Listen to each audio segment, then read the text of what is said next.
Hello there, listener, and this is the Oak Bloke, and we are going to talk about Silvercorp. So, um, this is one of my Oak Bloke picks for 26 Silvercorp, and it is as perhaps the flag gives away here, it's a China and Ecuador-based company, well, actually listed in Canada and the US, but with operations in China and soon to have operations in Ecuador and investments into a company in Bolivia. So they've released their 2Q 2026 results, which were up until the 30th of September. So I've been working through those. Now, I did include this in my picks at $9.71, which is the Canadian value. If it'd been the US value, I'd be in trouble right now because it would have gone down a third. It hasn't gone down a third, it's gone down 8%.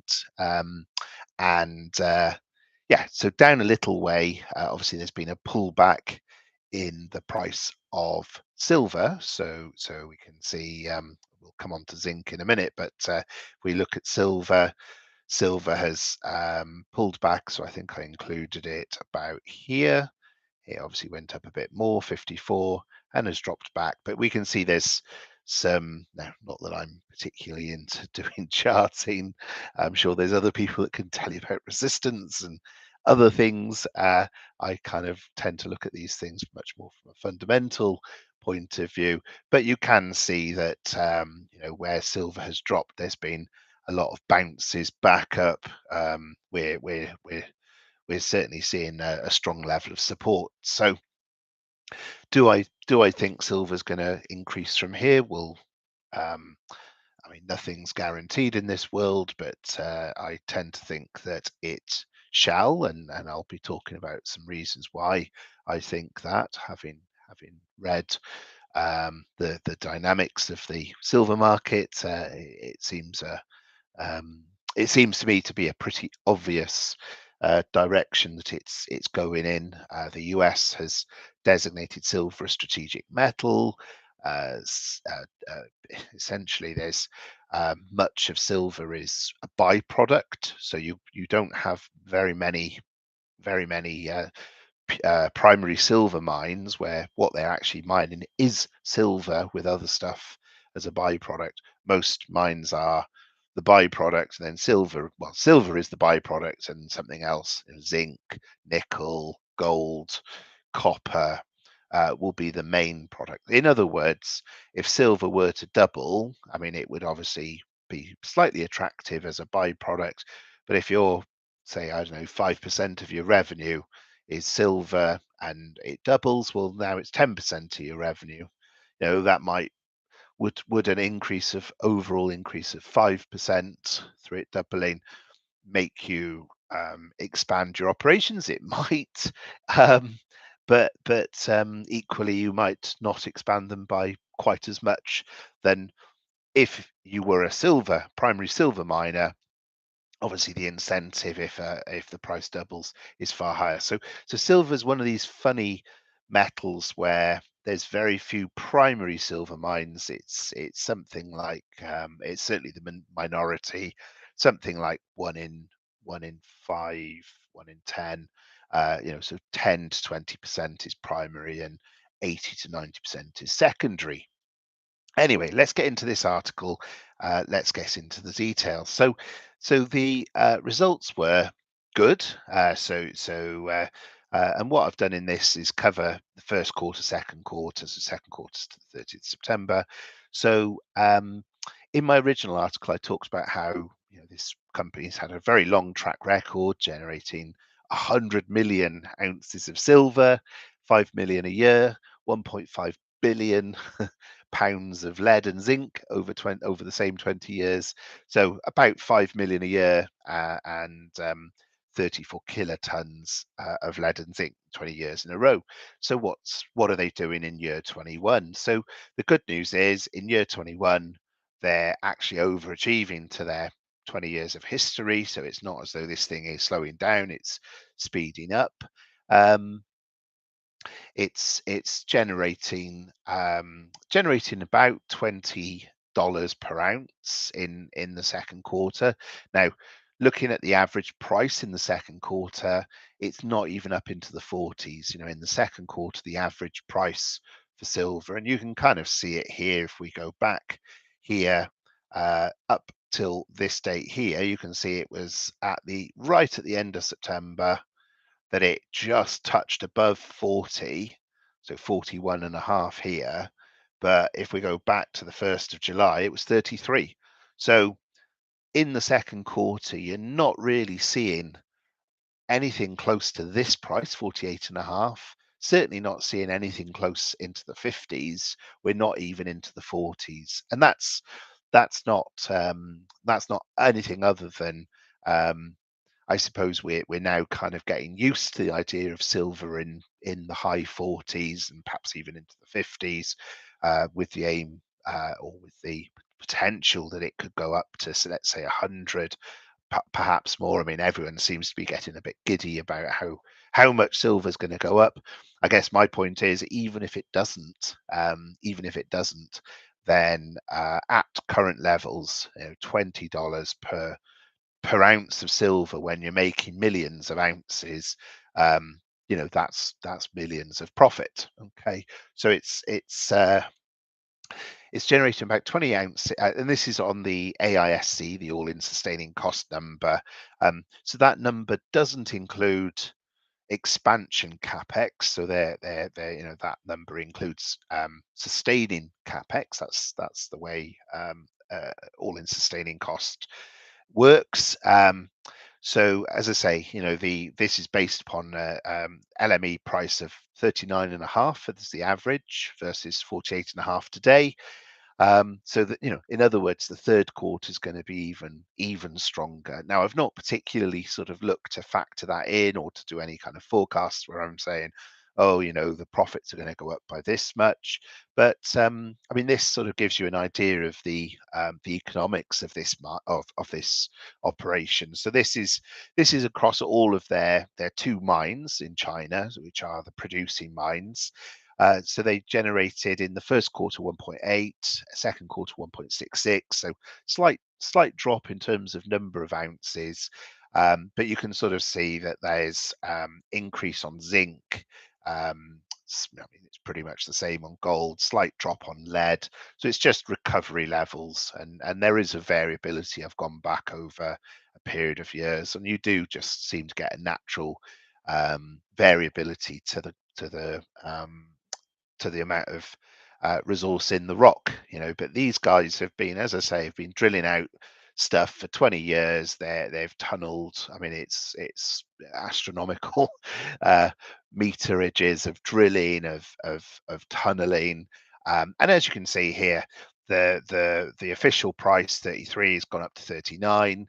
There is a 13% VAT that gets knocked off, and also smelter costs that get knocked off. Again, personally, I would rather put the smelter costs within the all-in sustaining cost, but for whatever reason, that's not how it's done in the mining industry. So that's how they've presented the numbers. So we can see a kind of over $2 per ounce increase to revenue. We can also see an increase on the now this credit offset. This is because lead, zinc, gold, and there isn't any copper at the moment. There will be in about a year's time, but not just yet.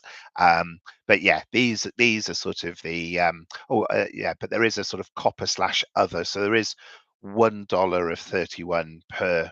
So as a byproduct for every ounce of silver, there's $1.31 of other stuff. Now I think that is molybdenum and then some other stuff, but and there might be a little bit of copper in there, but copper is kind of mainly coming once Ecuador gets operation in about a year's time. Anyway, you can see that we've got a good increase here from 1493 to 1647. So there's an extra sort of $1.50 of offsets here as well. And you can sort of see, whilst silver's been on a tear, zinc's going up.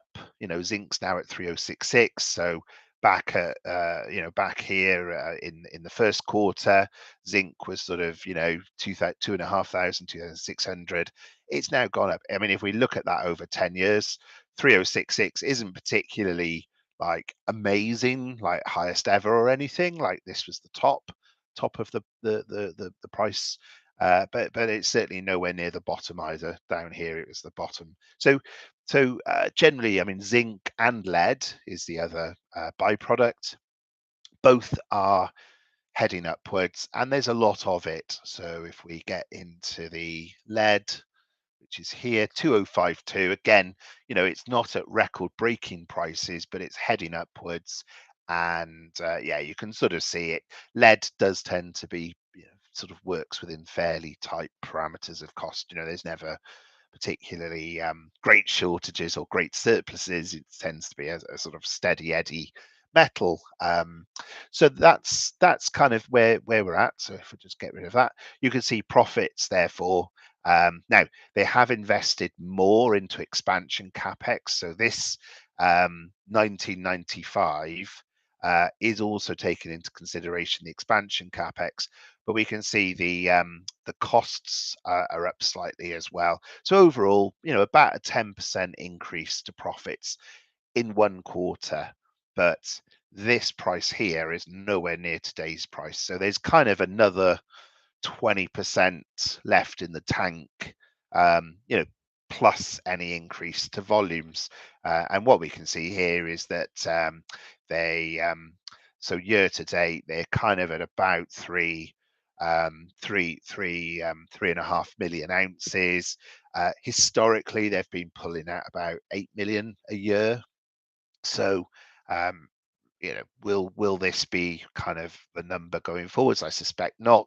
They're looking to expand and have been doing a lot of expansion capex. Okay, so if we have a look at these, I mean, this is the other thing to say. If we go back a year, so 12 months ago, and look at lead as it was, so that's sort of, in this quarter here, if we go back in this quarter here, it was kind of around 1900. We go back 12 months, we can see, there we go, September, it was sort of more like over 2000. So you can sort of see there is a year on year higher price. So you can sort of see lead was, they were getting $1 per ounce of silver. So per ounce of silver that's produced, they were getting a byproduct credit of $1, and that's dropped in the second quarter to 91. But this again, we're going to sort of see, based upon today's prices in quarter three, we're going to see something like a 10% increase for both lead and for zinc going forwards, unless obviously prices start dropping again. Nothing's guaranteed in this world, but certainly there's 20% upside to today's price on silver. That's let alone if silver carries on going upwards. I mean, there's clearly a lot of support for the price of silver. I mean, that 48.5. Yes, it dropped below the magic 50 number, but we can sort of see there's a lot of support. It's bounced here, bounced here, bounced sort of number of times. So what will we see going forward? I mean, is this just a consolidation pending another leg up on silver? Most commentators are saying yes, that's what it is. I mean, nothing's certain, but there's reasons to think that they're right. There's reasons to think they're right. So if we move on, I kind of talk about that here. The the US government on Friday made silver a strategic metal. Now that's quite a big deal because there are money. There's money for supporting silver producers. Now this isn't a silver producer in the USA, just to be clear. So will it see money from the US government? No, it won't. But who actually produces a lot of silver? China. China does produce a lot of silver, and this is a company that produces it as part of the silver industry. Now, the other key point here is that Chinese silver gets consumed in industrial uses, gets consumed in photovoltaics, okay, solar panels that get shipped all over the world, including to the USA. Um, products like health and medical products, products like semiconductors.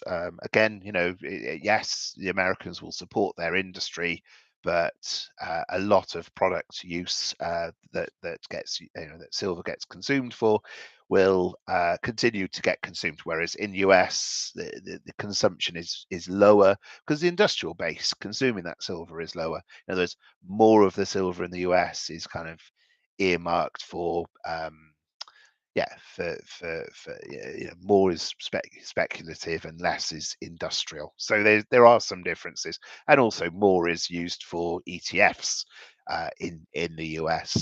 So whilst it's not going to be a direct beneficiary of this move, I think this polarization of east and west, it's on the east, it's not on the west, but that's not to say that China is not going to take measures to support its industry. And also just things like Nike trainers, for example. The reason that certain trainers don't stink, for want of a better word, after a couple of months of wearing them, especially if you don't wear them with socks, is that they've got silver in them, and silver is an antibacterial, antimicrobial. So there are sort of some weird and wonderful ways that silver gets used in products that you wouldn't perhaps imagine it to be there. Anyway, I think it is the high-end Nike trainers, not all Nike trainers. So if you've bought a cheap pair of Nike trainers, I wouldn't go ripping them apart looking for the silver because it's probably not there. But anyway, so yeah, bullish on the prices and on the outlook of prices. You've got to make your own mind up as to how you feel about that. But personally, I think that there's more to go in the silver market. It's also the case that yeah, I mean both zinc and lead are sort of moving upwards. They are zinc is used extensively for coatings and for making things not rust. So it's again an industrial, and lead is used in various applications as well, obviously for its weight and for its uh, um, chemical properties. So we can see over the years, Silvercorp has managed to increase its production. As I say, its current run rate for silver is 3.5. Now this is silver equivalent, so this is where we're converting back the lead, the zinc as well. But you can see it's got rising production, of which the lead and zinc is part of that rise. Okay. We're also looking at, you can see here, we've got solid cash flow generation, solid free cash flow, so obviously post investment. We're also looking at not just these two mines in China, so the ones in red, one near Hong Kong, one near Beijing, but they're also reopening a third one, the BIP mine, and it is an existing mine. It just needs to be it needs to be permitted or re-permitted and just restored back into operation. And then meanwhile, the other progress is El Domo. El Domo is part funded by Wheaton and part funded by Silvercorp, and it's about 12 months away. It's end of 2026 that they will complete construction and will start commissioning. So it'll be sort of early 2027 that we'll see first gold pour, in perhaps in the first quarter of 2027. And in the results, they talk about how they've built the accommodation block, and they've done made various progress. Completed the roads and the access roads and things like this. So they've spent 10.9 million in the quarter. They've sort of just sort of continue to develop. You can see here under individual mine performance. Yeah, advanced significantly. 1.3 million of 1.3 million cubic meters of material. That's a lot of material. Cut for site preparation, roads and channels, and yeah, so that's all sort of heading in the right direction. And Wheaton have done their first release of funds, so they're funding about 2/3 of it, and Silvercorp are funding the other third of it. It's quite exciting because it also opens up gold, much more gold and much more copper. The the share itself is today a 1.4 million market cap. As I say, you can buy it for 632 on US terms. It's got an NAV of zero point 0.7 billion, so it's got zero point 0.7 billion of tangible assets. So you're paying 2 times assets, which I mean sounds perhaps, oh, I'm not getting a discount then. Well, no, sorry, you don't tend to get discounts. Now I've jigged some of these, recalculated some of these. Some of these I haven't recalculated, but they're roughly correct. Where they might be slightly lower now because of the pullback in price slightly, but essentially what you're getting is something where it's at about, you know 2 times price to book, 12 times earnings. It's and comparably something like Hochschild or Fresnio. I mean, it's a lot cheaper. And I suppose what I'm perhaps inviting you to think about is whether something that is located in Mexico, where there have been assets and things frozen. Anybody that has read my articles on uh, um, the Ganfeng lithium, which was part of um, Cadence. Sorry, I couldn't think of its name.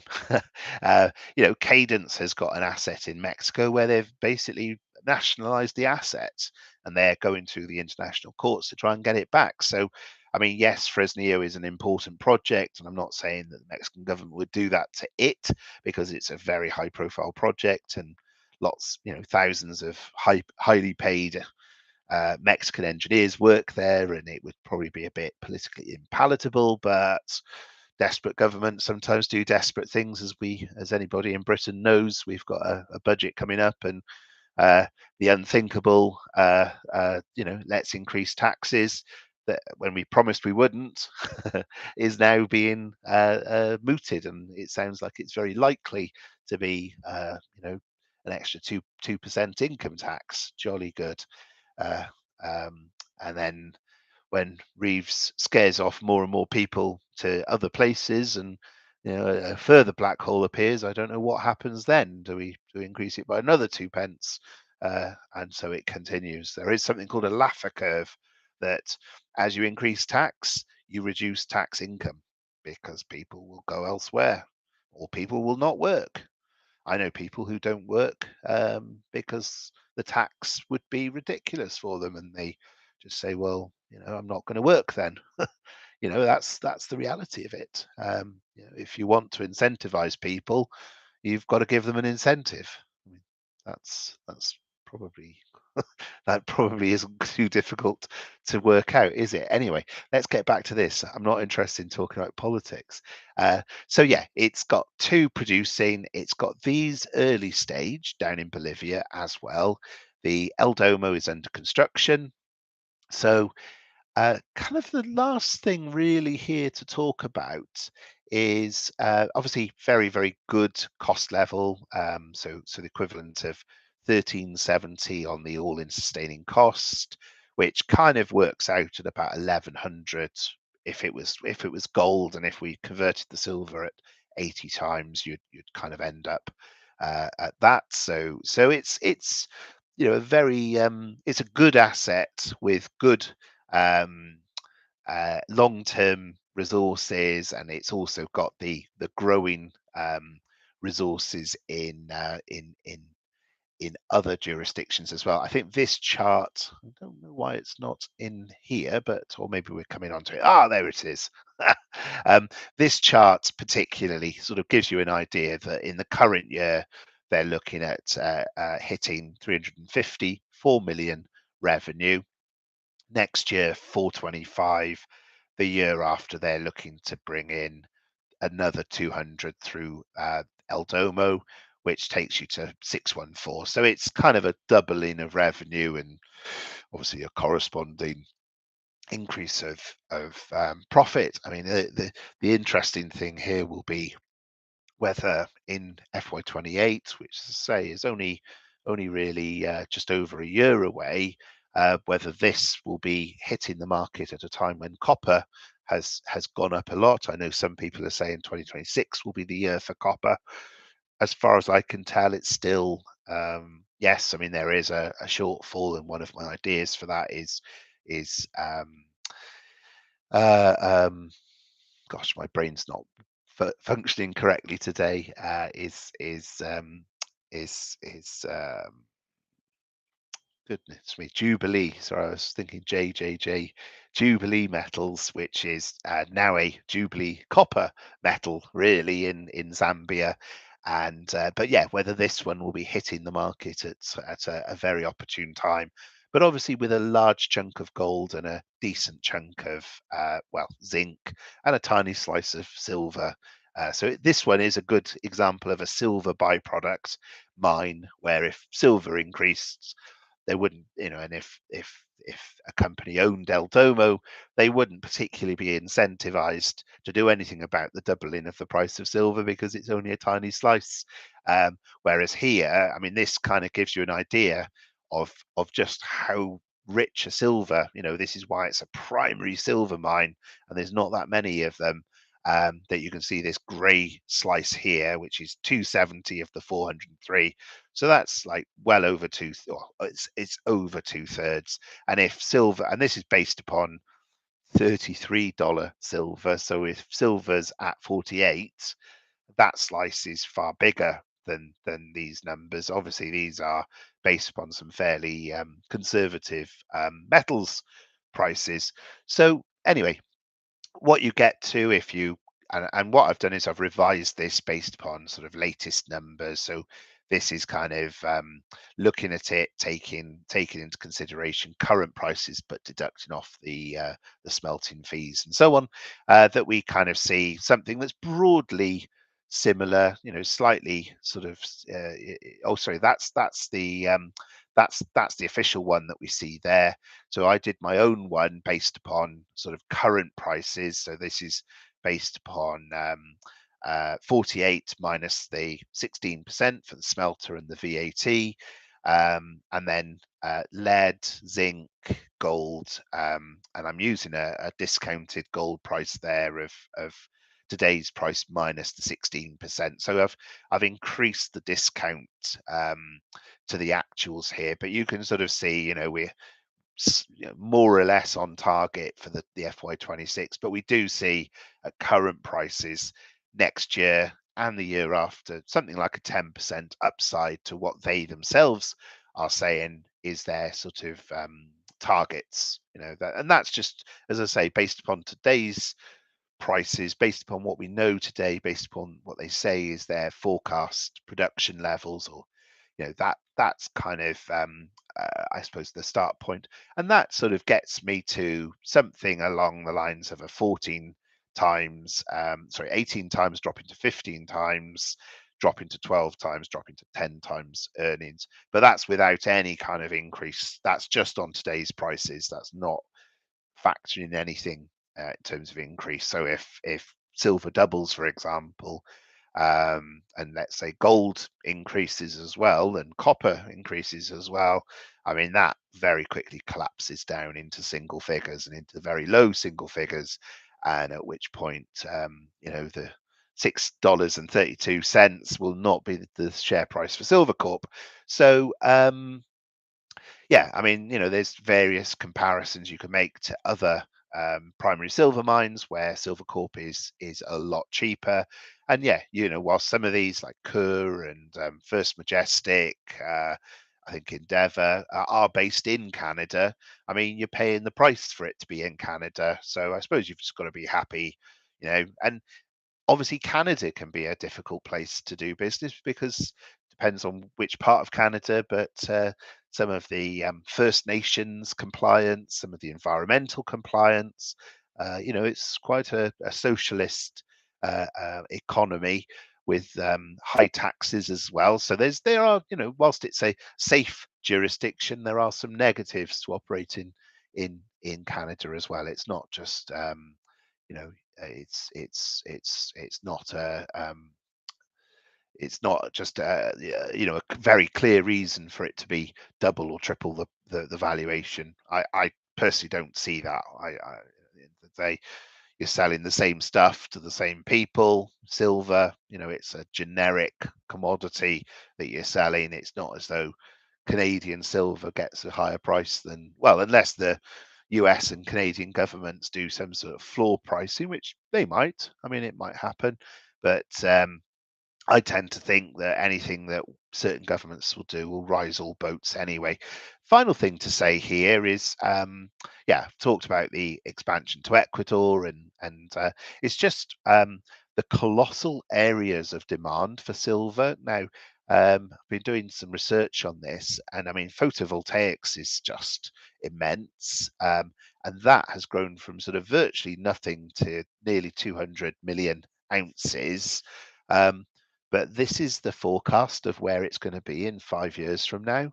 It's going to more than quadruple, and that's because, I mean, solar is now the cheapest form of energy production. I mean, yes, you've got to worry about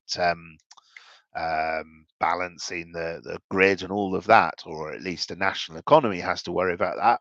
But if you're a homeowner and you want to, you're paying 30p a kilowatt, even in cloudy Britain, it pays back at about 11-12% a year, and that's without any subsidy. I mean, that is literally just buying a solar panel at commercial rates, paying for it to be installed. It'll pay for itself well within 10 years. It's a much higher than 10% return. And then with what's changing in the world, where if you put battery storage, or you've got an electric vehicle and you sort of charge that, and then if or when the government, our UK government, but other governments are planning this as well, is to kind of, rather than saying, oh, well, it's 30p a kilowatt hour, kind of like Economy 7, but more than that, that they're heading towards what they call half an hour pricing. So essentially, in the early evening, when you put the kettle on and everyone puts their kettle on, the price of electricity is going to be far higher than if you put your kettle on at 2 in the morning when everyone's asleep, and there's a windy, breezy night. The wind turbines are generating lots of power. Nobody's using the power.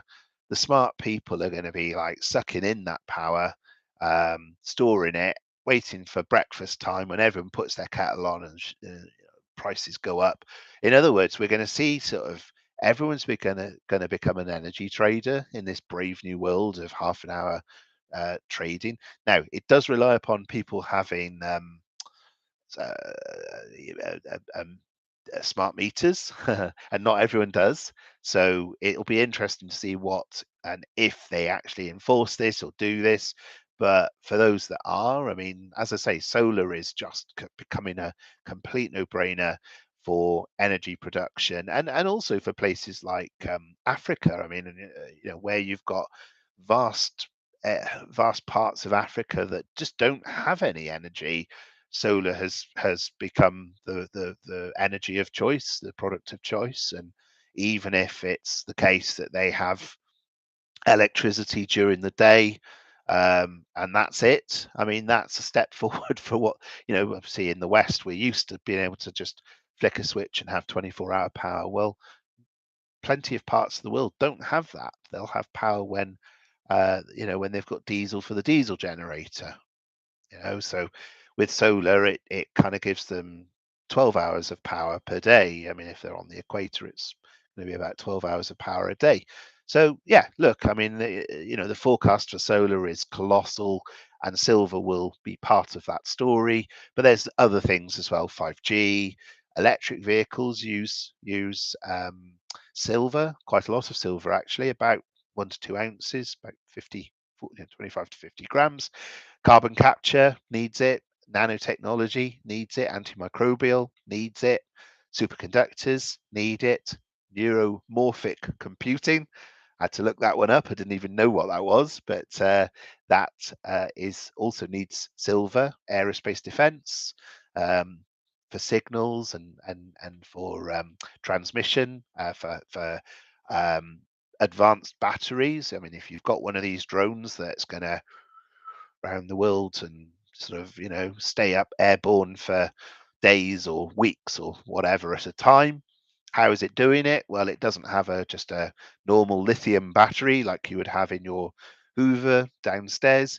It's got a silver zinc battery, solid state battery that has super duper storage of power and can keep that drone airborne monitoring for the enemy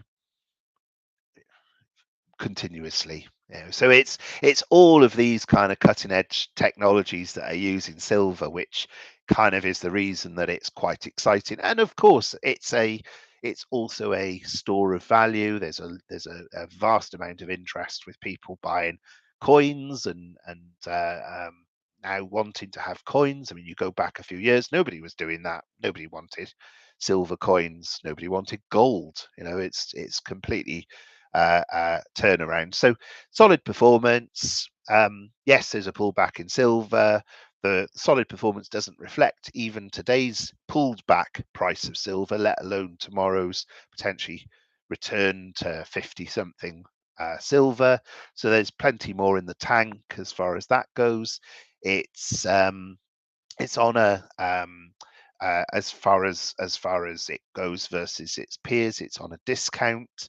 America's designation of silver as a strategic metal, I think, makes a big difference to the world. And even though this is a based in China idea, um, I think the alignment of different territories and the disruption to the silver market will just generally increase prices across the world. And if the Americans introduce tariffs or introduce other things, again, I think that will just the disruption will actually be very beneficial for silver producers. So that's it from me.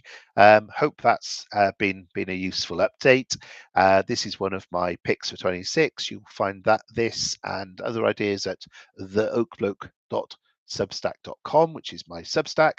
Thank you for listening. Hope that's been useful, and cheerio for now. Cheerio.